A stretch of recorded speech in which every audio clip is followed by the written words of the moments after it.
বলেছিলাম রোনালদো যদি বলে 20 বছর আগে আমি পৃথিবীর নাম্বার 1 ফুটবল প্লেয়ার হব, আপনি হাসতেন। কিন্তু আজ তাদেরকে দেখলে আপনি দুনিয়াবি সফলতায় স্যালুট করতে বাধ্য হবেন, কারণ তারা যা স্বপ্নের কথা বলে নাই, স্বপ্নকে পূরণ করে দেখিয়ে দিয়েছে।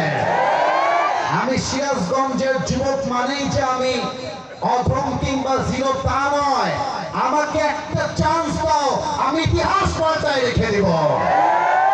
অতএব তোমার বাপের পরিচয় তোমার পরিচয় নয়, তোমার পরিচয় তোমার বাপের পরিচয় হবে, ঠিক না বলো? শেষ কথা বলে আমি আমার মূল আয়াত না, এটা আমাকে সম্মানের সাথেই বলেছে, তবে আমি এতটুকু বলতে চাই, রাজনীতি ছাড়া ইসলাম তো ইসলামই হতে পারবে না। এই রাজনীতি দিয়ে দেশ পরিবর্তন হবে, এই রাজনীতি দিয়ে সমাজ পরিবর্তন